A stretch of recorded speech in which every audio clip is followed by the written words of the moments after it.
It was just an ordinary afternoon in Virginia. The cicadas were loud in the trees, the sprinkler arced across my parents' lawn, and my father's old newspaper lay folded on the porch swing. On the surface, everything looked calm, familiar, safe, yet the quiet pressed on my chest like a weight. I had just returned from overseas, a uniform still in my suitcase, and all I wanted was one simple thing: to see my car waiting where I left it. But the garage door was open, and the space inside was hollow. No gleam of chrome, no rally red shimmer, no sound of a machine holding its breath, just empty concrete. That was the paradox I had faced.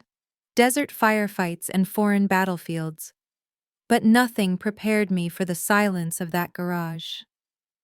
My name is Captain Emily Carter, 30 years old, an officer in the United States Army. People imagine soldiers like me dream of medals rank or a house with a flag out front. My dream was smaller, stranger, and louder. A 1969 Corvette Stingray. The car I had once whispered to myself I would own.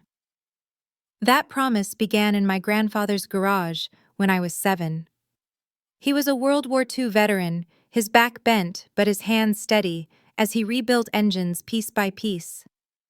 While other children traced coloring books, I sat beside him on a stool, my small hands blackened with grease, learning how to coax life back into a Jeep that had carried soldiers across Europe. He taught me the language of machines, the way a spark plug could change a heartbeat, how oil smelled different when an engine was sick. "Cars have souls, Emily," he would murmur, wiping his brow. "If you listen close, they'll tell you what they need." The first time he pulled back a tarp and revealed a Stingray red like fire under dust, I held my breath. That was the moment I made my vow. One day this dream car will be mine. My parents never believed in that vow. My mother sighed when I came home smelling of gasoline, muttering that I should care about dresses instead of dipsticks. My father shook his head, more disappointed than angry. And always there was Andrew, my younger brother, delicate, adored, praised for everything I was not. Ballet shoes for him, hand-me-down boots for me, a sweet 16 party for him, a slice of cake at the kitchen table for me. I loved him, but I also learned early that in this house I would never be enough. So I chose the army. Discipline, grit, sacrifice. It became the family I lacked. I worked, I served, I saved. No vacations, no luxuries, just years of hunger for one goal. The day I finally signed the papers for that Corvette Stingray, I heard my grandfather's voice as clearly as if he were alive. "We did it, Nessie." That car was my proof that sweat, discipline, and sacrifice could turn into beauty. Yet standing in my parents' driveway, the ordinary hum of summer all around me, I felt my world tilt. The dream I had bled for was gone, and the war I never expected, the one inside my own family, was about to begin. The silence of that empty garage carried me back, not to Virginia, but to the desert. Afghanistan had a way of burning itself into your memory. The smell of dust and cordite, the taste of sand and every bite of food. For 2 deployments I lived in that world. Nights on the hard ground where the sand never cooled. Days sprinting under a sky cut with gunfire. Months surviving on MREs until I could no longer tell the flavors apart. While Andrew was handed a brand new Mustang the day he graduated high school, a ribbon tied neatly on the hood. I counted crumpled bills and watched every dime of my army pay vanish into savings. There were no shortcuts for me, no gifts waiting with a bow. My reward was survival. My luxury was a cot in a tent, and my hope was a single promise. I whispered to myself each time the desert night grew too quiet. "Hold on, one day you'll drive it. You'll..." 7 years. 7 years of grit, sweat, and discipline, of missed holidays and birthdays spent in uniform. 7 years of writing letters home that no one ever answered. But at the end of those years, there it was. My 1969 Corvette Stingray Rally, red curves like fire, the dream car that had lived in my head since childhood. $85,000, every cent carved from sacrifice. The day I signed the title, I stood in the dealership's parking lot longer than I should have, just staring. My hands trembled when I touched the door handle, as if I were afraid the dream might dissolve into dust. Then I slid into the driver's seat, turned the key, and the engine roared alive. It wasn't just a sound. It was a heartbeat, deep and steady, the echo of my grandfather's chest when he lifted me onto his knee. Driving it back through the gates of my base, I felt something rare, a stillness inside, a certainty that all the years, all the scars had led me here. I whispered the only words that mattered. "We did it, Grandpa." That car wasn't bought with money alone. It was bought with miles marched, nights endured, bullets dodged. It was my blood and sweat forged into steel and chrome. And for a fleeting moment, behind that wheel, I believed I had finally claimed the one thing no one could take from me. For a time I thought I could finally breathe. The Corvette was mine, the promise fulfilled. But the Army never lets you rest for long. In June, orders came down. I'd been selected for a NATO training exercise in Germany. It was the kind of assignment that could open doors, the sort of line on a record that nudges a career forward. I should have felt pride. Instead, I felt the weight of absence pressing in. 30 days, away from the car I had bled for. The base where I was stationed wasn't secure. Theft happened. Vandalism happened. I couldn't bring myself to leave the Corvette exposed to strangers. So I made the decision I would come to regret. I drove it home to Virginia, back to the garage where I once built dreams from rust and oil. Before I left, I stood in that garage with my father. The air smelled faintly of cut grass and gasoline, a mix of childhood and war. I met his eyes and said slowly, each word heavy, "Don't drive it. Don't touch it. Just start the engine once a week." He nodded too quickly, and then looked away.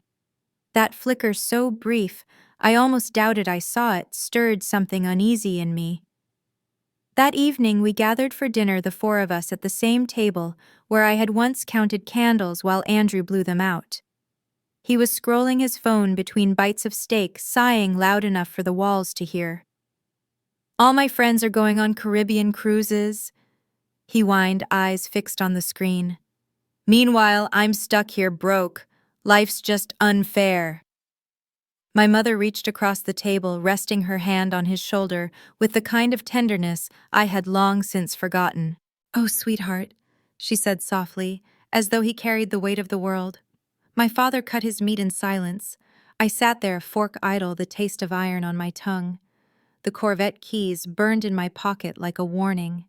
I wanted to speak, to name the truth that always hung unspoken in that house. That his wants were luxuries, while my sacrifices had been survival. Instead, I swallowed it, pushing the words down where they would gnaw at me through the night. I told myself it was only 30 days. 30 days, and I'd be back behind the wheel. 30 days in my car, my dream would still be waiting. 30 days. I repeated it like a prayer while I was gone. 30 days, and I would be home, back behind the wheel. Yet when the transport plane touched down at Ramstein, my pulse didn't quicken the way it did when missions began. It quickened when the taxi back in Virginia turned into my parents' driveway. I wasn't thinking about NATO reports or training exercises. I was thinking of that garage door lifting to reveal red steel and chrome. But the door was already open, and the space was hollow. Concrete floor oil stained, nothing else. My breath caught in my throat, sharp and dry. The driveway blurred as I stumbled inside, my heartbeat pounding in my ears like boots on parade ground. In the kitchen, the world was calm. My mother sat at the table, steam curling from a cup of tea, her face as composed as Sunday mornings in church. She didn't even look up as she spoke, voice casual, almost relieved. "Thanks to your car, Andrew finally got the trip of his life." I froze. My lips parted, but no sound came. When words finally did, they cut like glass. "You sold my Corvette Stingray." The last word cracked in my throat. My father exhaled as though my grief was an inconvenience. He set his knife down, rubbed his forehead, and said with a weary finality, "You're a soldier, Emily. You've got money. You'll buy another one. Andrew only has one youth." For a moment I almost laughed. Not the kind of laugh born of humor, but the bitter kind that claws its way out when the truth is too heavy to swallow. They had stripped from me not just a car, but the proof of years spent in deserts of nights slept under foreign stars of sacrifices carved into my very bones, and they dismissed it with tea and sighs. I looked at them, my mother's calm, my father's resignation, and I understood something that the battlefield had never taught me. Enemies are not always faceless men with rifles in the distance. Sometimes they are the people who raised you. Sometimes they sit across the table sipping tea as though they haven't just betrayed your very soul.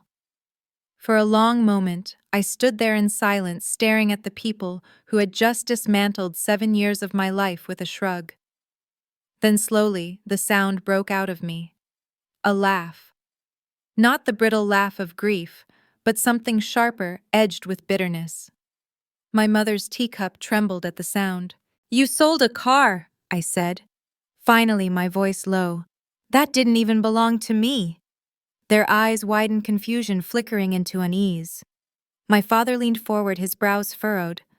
My mother's lips parted as if to protest, but I raised a hand. Before I left, I continued.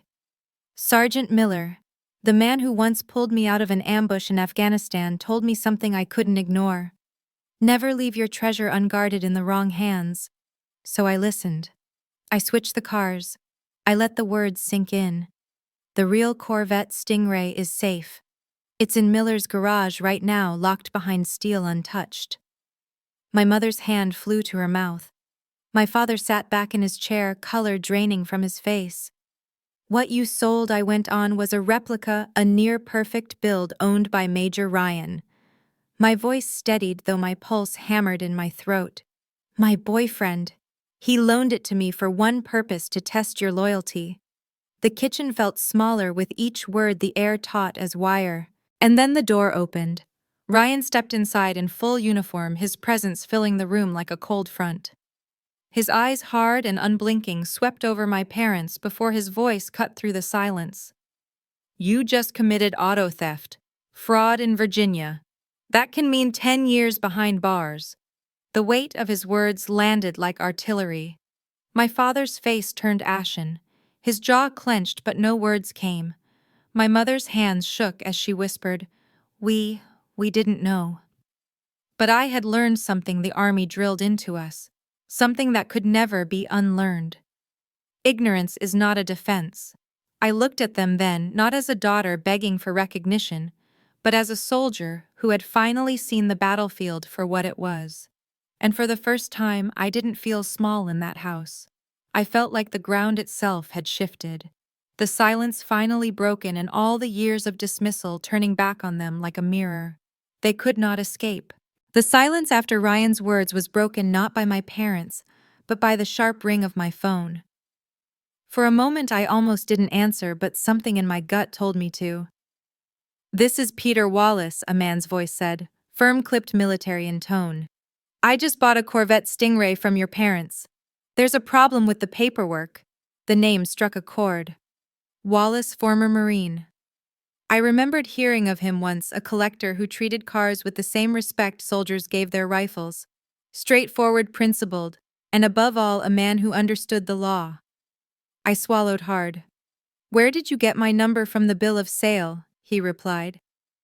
"Your signature is on it, or at least it's supposed to be." My blood went cold. That night I drove straight to base, straight into the office of a JAG lawyer. The fluorescent lights hummed overhead as she flipped through the documents Wallace had scanned and sent. She didn't take long. "Forgery," she said flatly, tapping her pen on the page. "Your parents signed your name. They sold property that was never legally theirs. That's fraudulent transfer of assets. At best, it's civil liability. At worst," she paused, meeting my eyes. "At worst, it's a felony. They could face criminal charges." I leaned back in the stiff chair, every nerve in my body taut.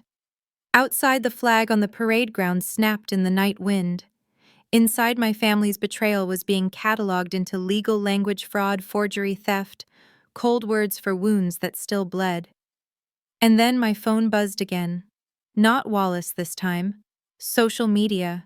Andrew's account lit up with new photos. Champagne bottles spraying his arm around a woman I didn't recognize, his grin wide under the Caribbean sun. The caption read, "Living my best life." I stared until the image blurred. My hand shook so hard I nearly dropped the phone. That yacht, that laughter, that indulgence, it was all paid for with what I had carved out of dust and sweat. It wasn't just a car anymore. It was years of sacrifice turned into his vacation. And in that moment I understood Andrew wasn't just careless. He was complicit. He was celebrating with the blood and sweat that were mine. The image of Andrew laughing on that yacht wouldn't leave me. It played over and over until my resolve hardened into something sharp. That night I called him. My voice was steady, colder than I'd ever heard it. "Andrew, we need to talk now." At first he tried to joke, tried to deflect, but when I said the words prison time, the silence on the other end stretched long.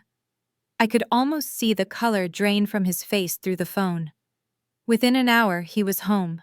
I gathered them all in the living room, my parents on one couch, Andrew pacing near the fireplace. Beside me sat Ryan, still in uniform, and Sergeant Miller, arms crossed, steady as a rock. They weren't just company, they were witnesses, guardians of the truth I was about to force into the open. The words erupted out of me, raw and long buried. Since childhood, everything was Andrew's. The toys, the praise, the attention. While I fought for scraps, you handed him the world. And now, after all my years of service, after all my blood, you sell my dream, my Corvette Stingray. The air shook with the weight of it. My father bowed his head, unable to meet my eyes. My mother's hands trembled as she began to weep softly, but Andrew's face twisted and his voice broke into a shout. "You're all just jealous. Admit it. Mom and Dad love me more and you can't stand it." The words hung in the room like shrapnel. For the first time, the truth wasn't whispered in glances or buried under silence. It was spoken aloud, undeniable. The very foundation of our family cracked in that moment. No one argued. No one tried to deny it. The room was still except for my mother's sobs. Finally, I laid it out plain. "You will make this right. The money goes back, every dollar. You'll sell the jewelry if you have to take out loans. Andrew, you'll contribute too. And you will all sign papers notarized swearing never to touch anything of mine again." There was no fight left in them. Nods, tears, resignation. For once the power had shifted. I wasn't the forgotten daughter anymore. I was the soldier who had finally forced them to face the truth they had hidden for decades.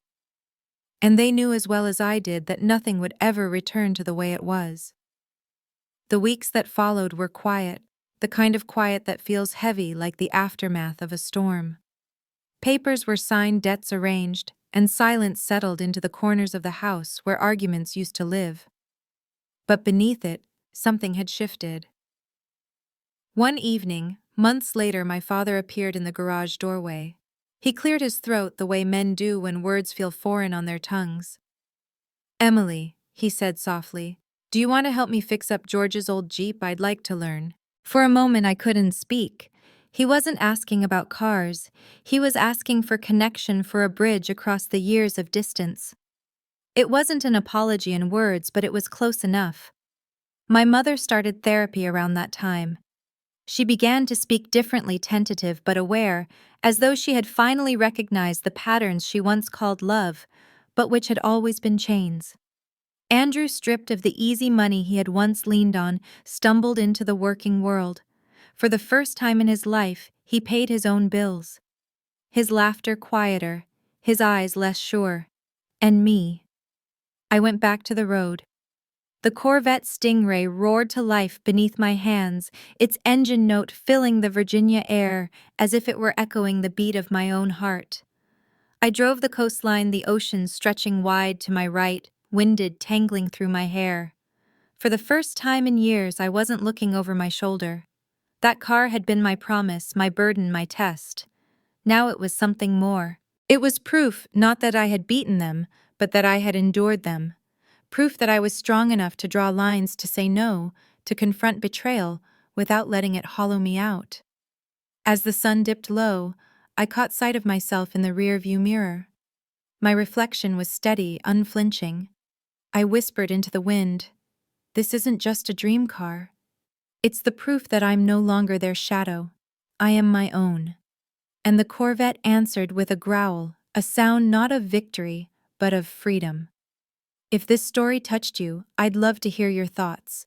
What part spoke to you the most, and where in the world are you watching from? Share it down in the comments below. I read every single one. Don't forget to hit that subscribe button and join our community. Your support keeps these stories